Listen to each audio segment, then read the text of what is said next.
Então, foi daí que eu comecei a pensar sobre. Estou muito tempo já pensando nesse tema, né? Por isso que a gente propôs o tema de hoje, o fim da geopolítica. E eu me inspiro nesse tema, lembrando de um livro clássico da geopolítica, que é O Fim da História, do Francis Fukuyama, né? Que o título completo é O Fim da História e o Último Homem. Que ele é? É 1992.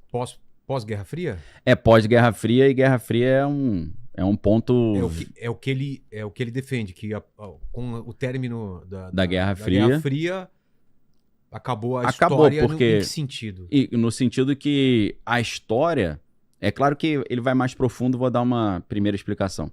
Naquele momento, você tinha o mundo dividido entre Ocidente capitalista e o Oriente socialista. Então, você tinha Estados Unidos e União Soviética. E a história, tá aí a capinha do livro ali, capinha meio tenebrosa, né? Bem escurinha. A história ela era movida por essa disputa ideológica. Dois modelos ideológicos, dois econômicos, ou seja, dois modos de produção. Então você tinha um Ocidente capitalista, o Oriente socialista, modo de produção capitalista, modo de produção socialista. A história caminhava pela briga entre essas duas ideologias. Essa fricção entre as duas coisas criava a história. Criava a história, né? Os grandes... Mas ele não foi meio ingênuo, cara, de pensar que não ia aparecer outra coisa? Professor de Harvard, mas foi meio burro, né? Porque a China não dava sinais de que iria... Nessa época ainda era muito fraca, né? Ela era irrelevante. Não é nem essa ideia. É porque a ideia dele é o seguinte, é que o melhor modelo era a democracia liberal. Então, segundo ele... As nações iriam tentar vários modelos diferentes e iam chegar por caminhos distintos à conclusão, pô, a democracia liberal é o melhor mesmo. E isso seria um movimento que todo mundo ia seguir até a China. Porque ele achava que a China, também, inclusive, o regime ia cair, ia virar total, isso? Porque a gente tem que lembrar da doutrina Kissinger, né? Henry Kissinger foi um dos maiores, né, expoentes dessa diplomacia internacional. E o Kissinger, na época do presidente Nixon, ele montou uma ideia que era a seguinte... vamos frear o avanço da União Soviética fortalecendo a China. Então, nessa época, em 1992, a gente ainda está vivendo o resquício dessa doutrina Kissinger, que vê a China não como um concorrente, mas como um parceiro. Então, nesse cenário, a China está jogando mais a favor do que contra. Então, China não era vista nesse momento como um perigo, era vista como um apoio. Na verdade, o que o Trump está fazendo hoje, a galera está falando que é Kissinger invertido, né? Invertido. Eles falam? Falam isso, né? Reverse Kissinger, né? Que os americanos citam. Por quê? Enquanto na época de Kissinger a ideia era fortalecer a China para fazer frente com a União Soviética, agora é o contrário, se aproximar da Rússia para fazer frente com a China, né? Então hoje o Trump tá amigão do Putin, tentando ali tirar a China de cena. Então, Kissinger é invertido, né? Lembrando que Trump tinha um relacionamento muito bom com Henry Kissinger também, né?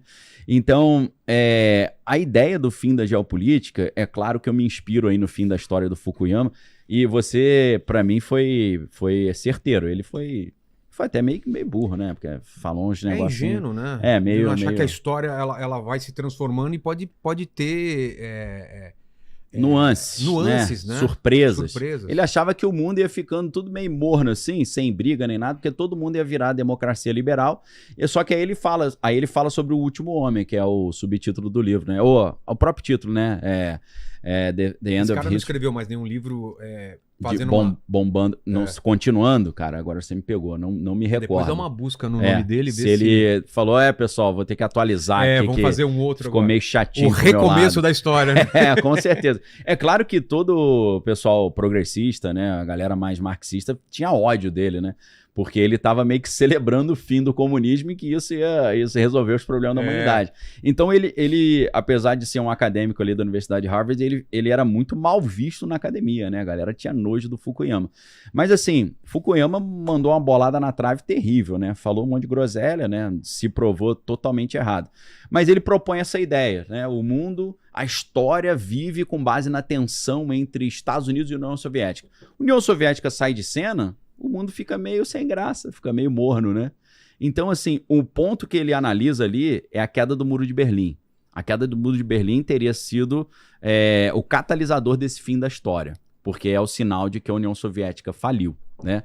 Eu não sei se a galera tem essa noção, que é uma história muito louca também, mas você pensa assim, pô, Berlim é na Alemanha. O Muro de Berlim tá na Alemanha. O que isso tem a ver com a queda da União Soviética lá A Alemanha não fazia parte da União Soviética. Pô. Não fazia a Alemanha Ocidental, né? Agora a Alemanha Oriental fazia. Porque o que aconteceu? O mundo tá todo conectado, né? Interligado. Não, a grande questão é a gente lembrar que, ao contrário talvez do senso comum, na Segunda Guerra Mundial, na primeira também, né? Estados Unidos e União Soviética e Rússia, né? Na época, União Soviética só a partir de 1917, eram aliados, né? Você vê ali, né, Stalin sentado junto com o presidente americano comemorando ali, junto com o Churchill, né? Mas no começo da Segunda Guerra Mundial, se eu não me engano, teve um acordo entre a Alemanha e o acordo União Soviética. Ribbentrop-Molotov, né? Que é o Pacto de Não Agressão. Que, aliás, a gente tem um programa com o Thiago Braga só sobre isso aí. Essa história é muito legal. Contando na versão carioca, né?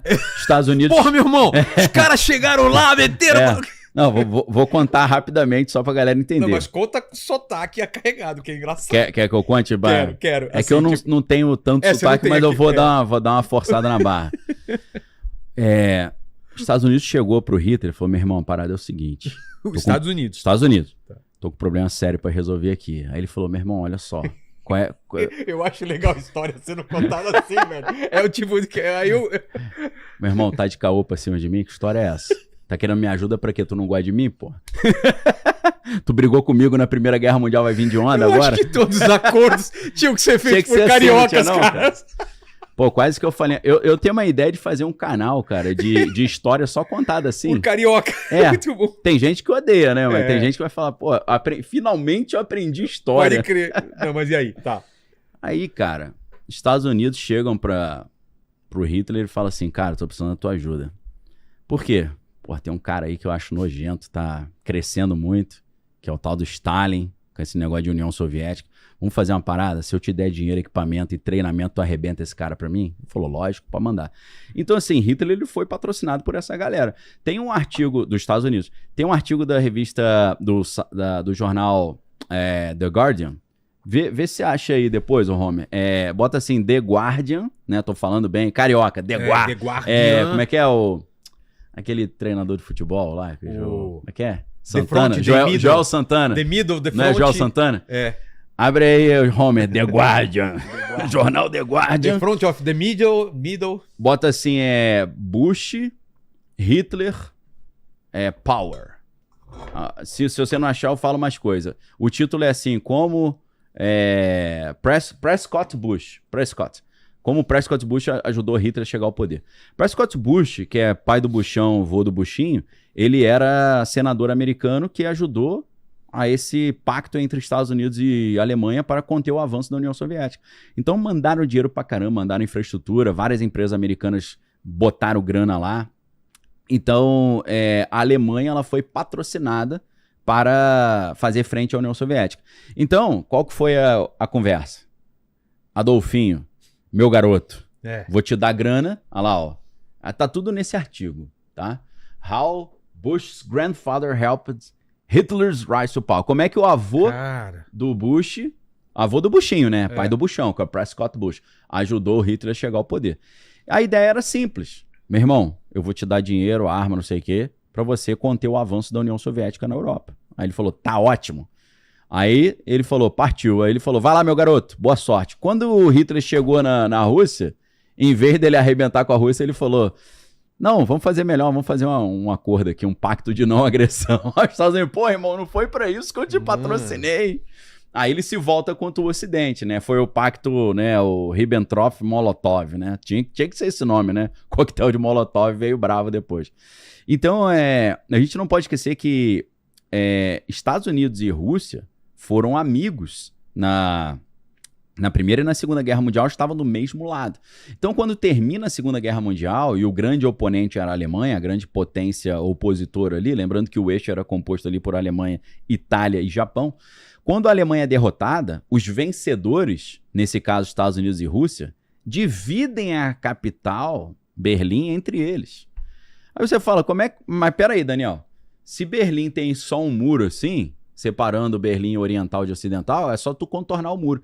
Então, o muro não era só uma linha reta, tipo esse muro que o Trump fez ali com o México. O que eles fizeram foi fazer um muro em volta da Berlim Oriental inteira. Então, os caras cercaram metade da capital. Imagina tu tá em São Paulo, meu irmão, e de repente a Zona Oeste toda é cercada por um muro, tu não consegue sair da Zona Oeste. Foi mais ou menos isso. De uma hora para outra surgiu um muro e aquela parte exclusiva da Alemanha ali era controlada pela União Soviética, né? Então isso é o Muro de Berlim. E o Muro de Berlim era como se fosse um exemplo da força soviética no Ocidente, né? Cara, então, as imagens desse muro aí são bizarras, né, cara? cara, eu nunca vi, eu tive essa ideia agora, uma imagem de cima. Será porque o tem? muro, ele não é um muro reto, ele contornava. ele fecha uma metade da cidade de Berlim. Então, o que acontece? Quando esse muro cai, não apenas o pessoal fala, realmente acho que faliu a União Soviética, mas a galera vê também a xepa que era a vida ali dentro, né? Olha lá, ó, a divisão, né? A parte britânica, a parte francesa, a parte americana e a parte soviética, né? Então o muro estava ali, ó, naquela região ali, né? E então o Muro de Berlim, ele foi o exemplo, assim, inexcusável da falência da União Soviética. E isso, segundo Fukuyama, acabou com a história.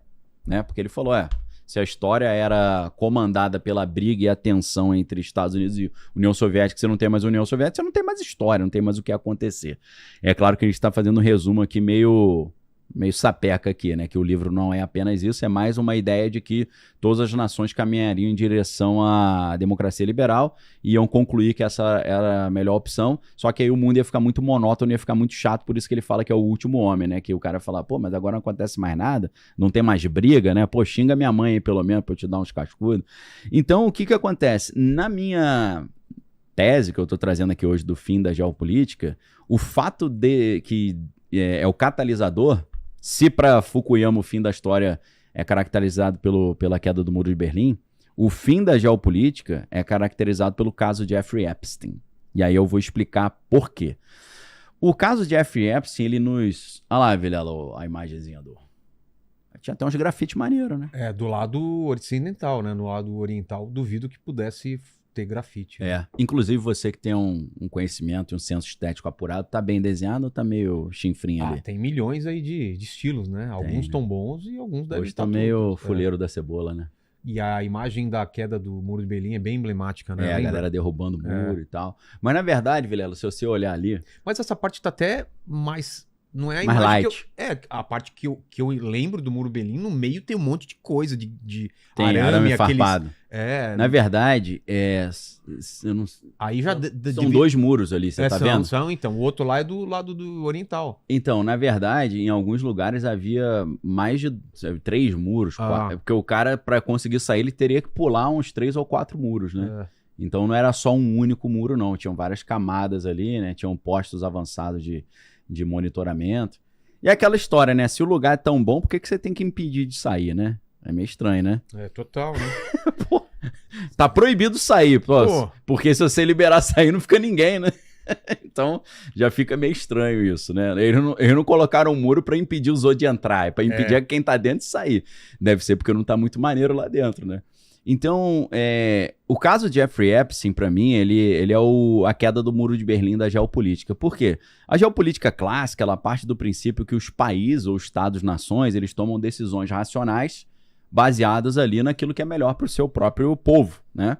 Só que a gente pode fazer um salto direto da geopolítica clássica para o Jeffrey Epstein, porque a gente vai ver que os líderes que representam as nações não tomam nem decisões racionais e nem decisões com base naquilo que é melhor para o seu país. Muitas vezes eles tomam decisões porque eles estão debaixo de chantagem. Acabou a geopolítica. Por quê? Se para mim a geopolítica é o Estado como um personagem tomando decisão racional pro bem da sua nação, isso não existe mais. Então, enquanto a gente não passar a olhar a geopolítica com esse enfoque, a gente vai ficar falando groselha. E o Banco Master prova isso daí, né? Total, demais. 100%. Mas você tá falando o quê? Por causa de chantagem? Com todo certeza. mundo com medo, um monte de gente envolvida, videozinho muito no celular, exato. Né? Na verdade, tá rolando um papo até de Pedire 2.0 versão Tabajara, né? Versão Tabajara, exatamente. Que rolava umas festinhas em Trancoso ali, meio estranhas. Segundo, rola a boca miúda aí os rumores, né? Que eu não vi Não vi os vídeos, mas saíram poucas matérias falando que quem assistiu os vídeos ficou horrorizado, né? Do nível de diversão que tava rolando ali, né?